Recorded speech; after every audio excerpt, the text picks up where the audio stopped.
Hello, my friends. In an effort to cut down my video time, as I am constantly adjusting and perfecting my skills as a reader online and as a video personality, I wanted to start off the reading with something that came to me about the truth and how it is the most undervalued and disputed thing out there because it is constantly shifting, being exposed, and changing. That there really isn't a whole lot of tangible proof in the terms of providing a like an example of history-based understanding, except in the fact that you can show where things have not worked in the past. Now, that's all subjective, which is why the scientific method was created, but then still so, it is highly and widely disputed in many ways, and people have to write several papers, intellectual papers, on ideals of truth.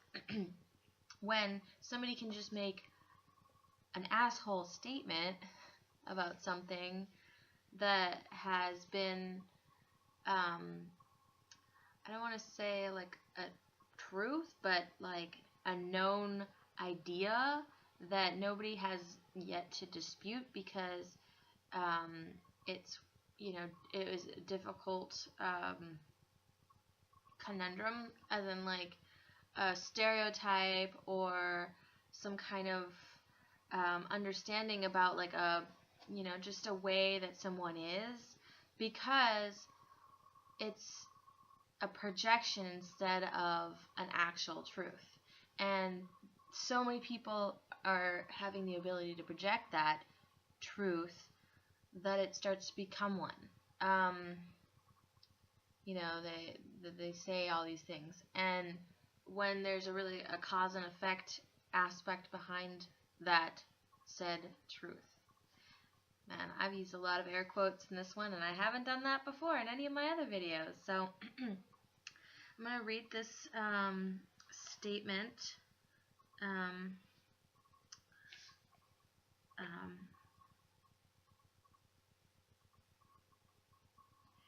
There are 6 major levels: physiological, biological, mental, subtle, casual, and ultimate, listed below. Now, many traditions greatly subdivide and extend this model. The subtle, for instance, is said to consist of 7 labels, but aside from that, it is important to understand that all major perennial traditions agree with general hierarchy. Most of them agree right down to details. Further, this hierarchy is not a nicety of philosophical side issues. For these traditions, it is the fundamental core of the perennial wisdom in so far as it can be stated in words. It is fair to say, then, that any account of the mystic's worldview that leaves out this type of hierarchy is seriously inadequate. According to the perennial traditions, each of these various levels has an appropriate field to study. The study of level 1 is basically that of physics and chemistry, the study of or physiologically based things. Level 2 is the realm of biology, the study of life processes. Level 3 is the level of both psychology, when awareness is turned in, the philosophy, when it's turned out. Level 4 is the subtle, is the realm of the saintly religion, that is, religion which aims for visionary insight, halos of light, and bliss, angelic or archetypal intuition, and so on. Level 5, the casual, is the realm of the sagely religion, which aims not so much for higher experiences as for the disillusion and transcendence of the experiencer. This sagely path involves the transcendence of all subject-object duality in formless consciousness. Level 6, the ultimate awaits any who push through the final barriers, levels 4 and 5, as so radically awaken as ultimate consciousness. So I thought that was interesting because there are so many levels to get to honestly push past those levels, and religion being those like really stated thoughts and ways of being. Each level has their mea culpas, if you will, that really keep us stuck back in the third dimension when we continue to still believe certain things without questioning them anymore. And that it allows us to move throughout humanity by, classifying everything already before getting to know things in a specific detail. When we've already considered, we see somebody just the way that they're dressed, just the way that they walk, just the way that they interact with people, exactly who they are.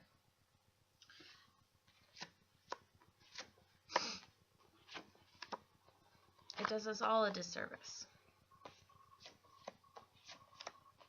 Oh my. Oh my.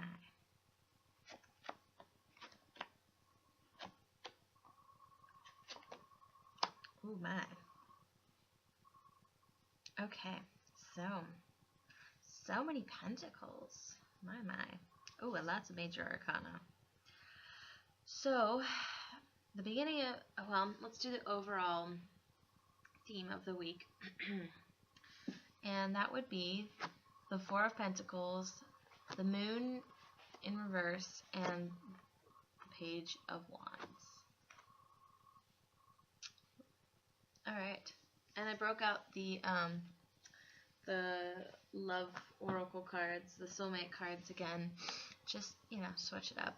So, it seems like we have some new, fresh, interactive energy with the Page of Wands here over the entire week. So we're kind of just trying new things. We are out and about, being very creative people, go-getters, and trying to, I think, almost discover a way to release certain emotions or relieve certain emotions from our burdens, because we have the Four of Pentacles here, which is all about kind of like holding on and burdens. So I think there's certain things that we are just like worried about in a traditional sense of like, how we will be seen, or how we will be classified, or what kind of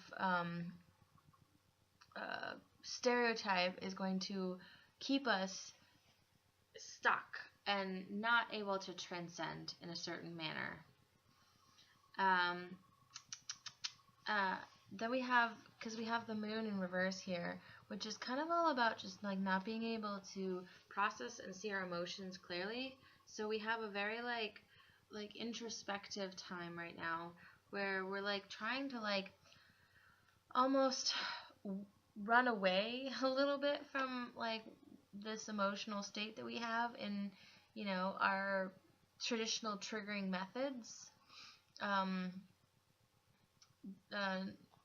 The Princess of Wands upright, and so it's a, it's a productive card, but the Moon reversed can all be, it says illusions, and that's very true. It's all about kind of what do we lose ourselves into? How do we act too quickly? How do we fall into those same patterns that aren't working anymore? They've been tested and tested in the method of life, but we still continue to hold on to those because that's what we've known to be true.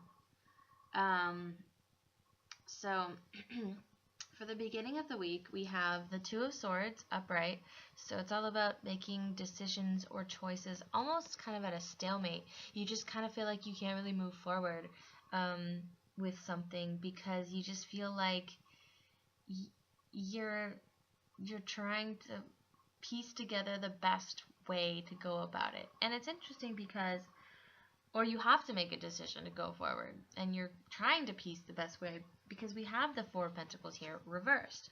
So we are holding on. We are letting go of like something that like has been a foundation or a stable part of our existence for some time that we relied on or considered, um, you know, a savings, a backup, something to rely on as, maybe it's there. And sometimes we don't jump forward and, you know, try something new, something different, because we still think that what was there is still the same thing that was there when we set it down, left it, and it's not. It never does stay the same because things shift and change, you know.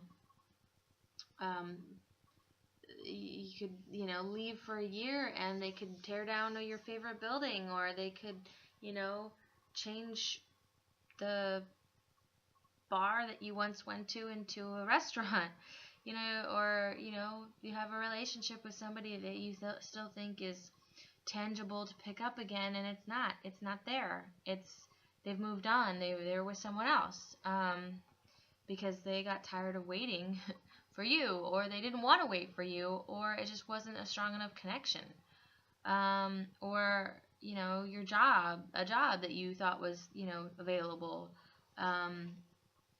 is no longer there. So it's all about a choice to actively pursue the present and the future, and not just continue to believe that there's something left, untouched, unfettered by time and space. Even though relationships do, yes, they are, they are there, through time and space, but sometimes people are not available because they're not on a spiritual plane. People are on a physical plane, and we have to continue our lives as they are on a physical plane, which is why we're here in the physical form. Alright, so we have for the middle of the week, the Seven of Swords, upright. So there's a bit of deception. There's something that has been unclear, unseen, stolen,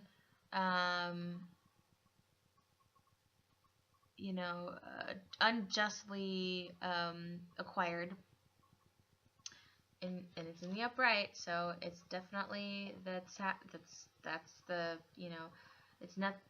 there's a bit of an unrecovery with that, but it's next to the Tower, so that means everything that was stolen is now not being returned, but it's being brought to light. It's not, you can't steal something and expect to keep it, or expect to keep everything intact, because the universe and karma has a fun way of paying you back for stealing, or paying someone back for being stolen from, which is why, when you feel violated, it's appropriate, but you have to understand that things will come back to you. There will be a recovery, and it seems like there's a recovery, and it might have to do with money. It might have to do with somebody stealing money from you, and you're now getting something returned, or you are or it's a person that has been lying, and now you're seeing through their lies. It could be an earth sign, younger male, because we do have the Knight of Pentacles here. However, he is an upright, so it's all about this very slow moving pace. Perhaps somebody has been holding some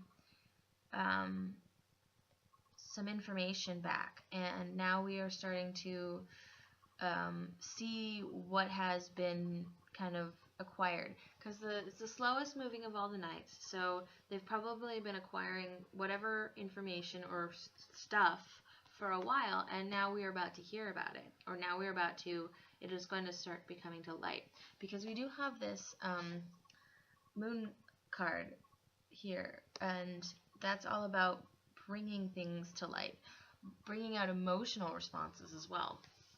So it could be attached to emotions. At the end of the week, we have the Seven of Wands upright, which is all about making declarations, holding your ground, feeling like you are under attack or under siege. We have two sevens right next to each other, which is, it's pretty big. We have, the karma or judgment card here in reverse. So it's kind of making a statement or a judgment almost before you know all the information. And I guarantee you it has definitely something to do with this Tower card and the Seven of Swords. So perhaps there's something out there. And so it's all about not jumping to conclusions, because we have the Hermit here. And the Hermit is all about going within and seeking information within. It also is crossed by the Queen of Pentacles. And she is in the upright. I know it doesn't seem like that. We'll put them both up here. So it's kind of, it's a really heavy money week, or at least tangible security and business, finances, home, because she represents the home as well. She's a great homemaker, keeper of those things. And so maybe it just has something to do with your home. And maybe there's like a urgent notice or something where you have to really stand your guard at your home, and you have to really say, like, no, I'm not going to let you tell me that I have to do this without, proof, or you can't, come into my place without my permission. Could have to do with an earth sign female. It's definitely about not jumping to a conclusion, not believing that you have to do something, or not believing that you have to fight off necessarily right away, because the Page of Wands here says that we're going to be tempted to be fiery and impetuous and go and like do something and be action oriented, but it's not the Queen. So the Queen waits and sits and listens to all the information before making a move, and the Page just kind of like just does and says something. So wait before you speak about a certain thing. If somebody asks you or says something, wait and take it all in, because there's something hidden still. I mean, it just seems like not all the information is coming out just yet, and they are trying to get you to react and act first so they don't have to put all the information out there. And you deserve the whole truth and nothing but the truth. So what we have here is, so we have love and respect your loved one's opinions, but remain grounded in your own truth. You are both wise and beautiful souls. Everyone has a piece of the truth, which is why I pulled that in there. The truth. Look at him. He's just like, he just looks sneaky. Liar, liar. We are eternally blessed by a profound love, by a sacred union with the great source of light, whose love moves earth and stars. You are always in my heart like a glowing ocean light, a shimmering star in heaven. Love is a golden memory drifting through space like autumn leaves, recollections of loving days and nights. Let go of inhibitions, be creative, and allow your imagination to run wild. Your love life will transform in ways you never thought possible. So I think there's definitely something where you're expressing your creativity, because the moon is also about, a creative output. The deep wild inside you that, I think we actually had the moon last week too. Deep wild inside of you that, like, is just shifting and changing and imagining a world that isn't necessarily a reality. It's about emotional reality. And that's always really important to remember with the moon as well, because an emotional reality is not actually reality, but it is great for creating works of art, because you're able to kind of shift and change a perspective that most people don't really have ability to access. I mean, people, they can, but it takes quite a bit of time to do that. And maybe it even has something to do that, that any intentions you set at the new moon. I mean, we're in front of the moon again, and it's all about the moon. The moon is very powerful this month. I mean, we're going to have a full moon eclipse.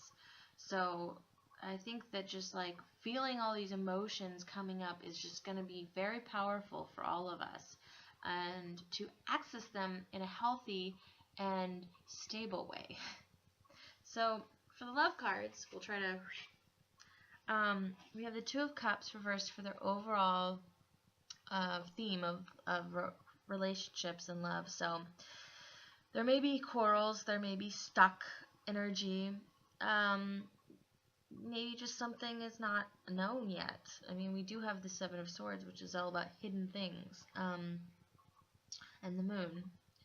So don't jump to conclusions just yet. I mean, we have the Ace of Wands here, reversed, which is about, non-starting or not moving ahead, or just kind of not having the energetic will. But it also is like a deeply, deeply passionate and phallic card. I mean, look at it. I mean, you could say that the swords are phallic too, but I don't want a sword like that. And then we have the Queen of Swords. So we have somebody who is speaking their truth, and she is just very non-emotional. It's been interesting that she's coming up with the romance, but she's not emotional. She knows what she wants. She's also often considered the widower, or the widow, I guess. The single woman, the unattached divorcee. She just is very independent, very logical, and she's not trying to have like this like romantic thing, because she's all here. She's not in the heart. She is all about the logical processes of life and making good, wise decisions, and not leading with those emotional, heart-centered decisions. And we have the Star here, which is just interesting, because I think that allowing yourself to not lead with those emotions will bring you really what you want, because we have such a great capacity for this emotional, heart-centered projection and forward momentum. But when you make really good rational decisions in the beginning, you don't rush through things that would the steps that need to happen. We were talking about steps.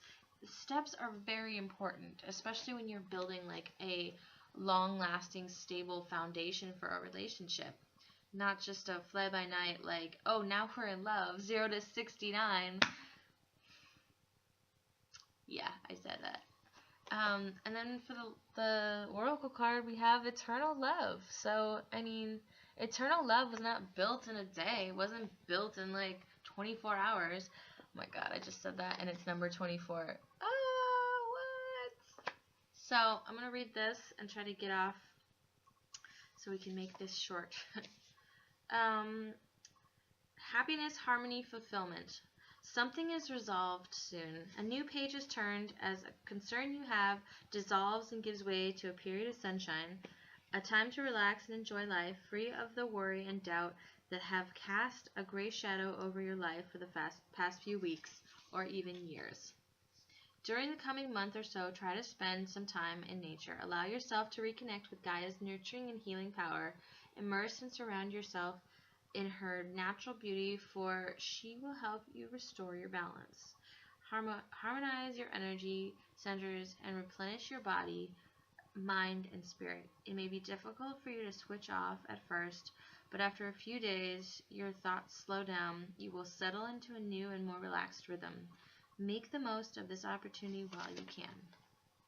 So, with that, I bid you adieu. Logical, wise choices. Go within. Ponder over what is being, shown to you, and really don't be impetuous. Don't make jerk decisions from your gut. Really allow that logical, in control nature to guide you, and you will find that you will have just what you want in the palm of your hand. All right, take care.